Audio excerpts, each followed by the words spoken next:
Tentokrát jdeme na Křemešník. Je to takzvaně tříkrálovej pochod. Tak, dneska tady máme dneska tady máme sníh a to v datumu 4. ledna 2026. Pozor, opakuji, 4. ledna 2026. Jsme se zase o rok posunuli.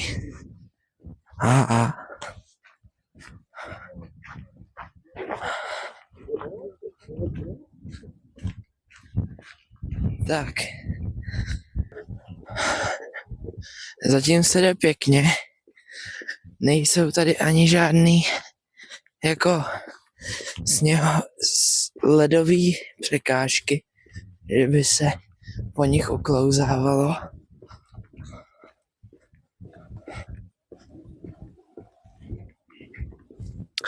Ale jinak je to dobrý. Takže tak, nacházíme se teď na slunečné pasece, takhle.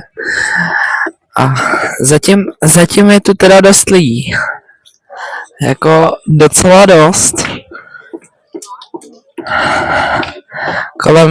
Kolem tak 50 určitě. Tamhle je jeden z králů.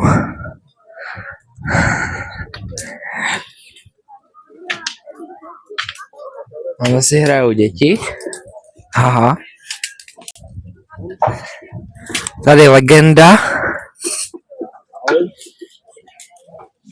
A my můžeme pokračovat na naší tříkrálové stezce dál.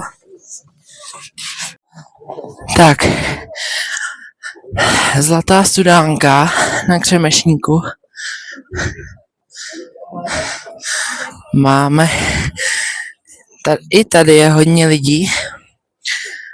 Neteče, to je škoda. Zrovna. Tak si jdem podívat dovnitř. Tady koukám, stromeček. Docela pěkný.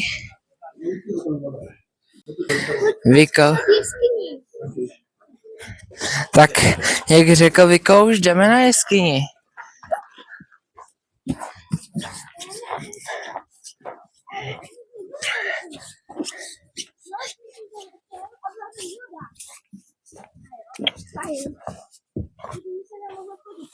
Ta jeskyně je vyschlá. Tudy se protáhnou v pohodě. Tady je takhle záběr do jeskyně.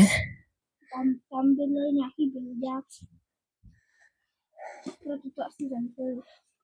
Aby tam bylďáci zůstali až si vyhledy. Tak. A my můžeme jít zase dál.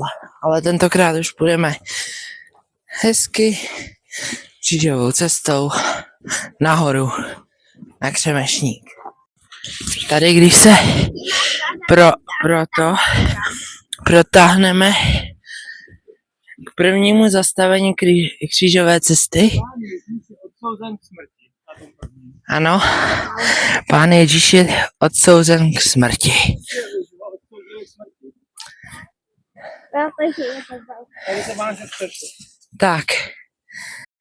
Tak, o kousíček dál, nevím o kolik metrů, je druhé zastavení a tady Ježíš přijímá kříž. Tak tady o kousek dál máme trojku a tady Ježíš poprvé padá pod kříž. Natočit dobře, aby to bylo vidět. Tak a my se můžeme přesunout na 4. Tak jsme u 4. Tady Ježíš podle všeho potkává Panu Marii. Nic není vidět, chápu, ale je to tam. Když tak přijďte na Křemešník, abyste to viděli líp. Tak jdeme na 5. Tak jsme u 5. A tady máme co? Šimon z Kyrény pomáhá pánu Ježíši nést kříž. Takže Šimon z Kyrény pomáhá pánu Ježíšovi nést kříž. To je na 5. Na křížové cestě. Tak, jsme na 6. zastavení. Svatá Veronika podává pánu Ježíši roucho.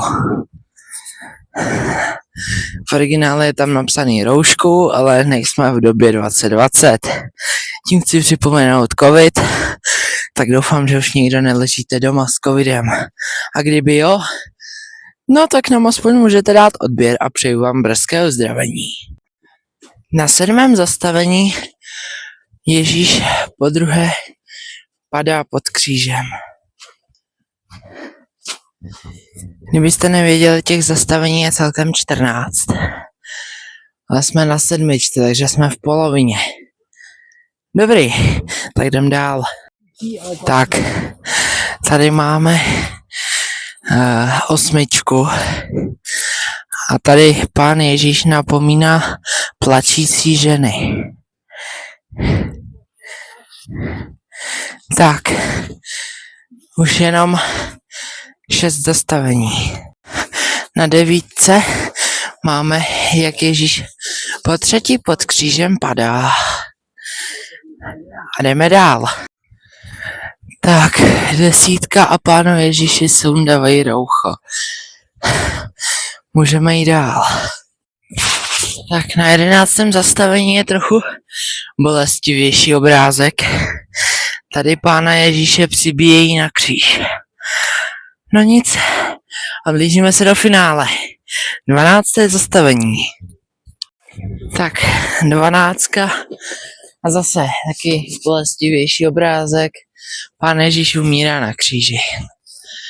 Když tak tady je to fakt blbě vidět, tak se omlouvám. Ale líp už to prostě natočit nejde. No nic. Tak jdeme na 13. a předposlední zastavení. Tak, předposlední zastavení, tady je 13. A tělo Ježíšovo je sundáváno z kříže. A skoro a tím 13. zastavením a hrobem Páně končí vlastně křížová cesta. Tak, 14. zastavení, hrob Páně. A tady je Pán Ježíš pochován na křemešníku. Doufám, že sem někdy vyrazíte. A zatím se mějte.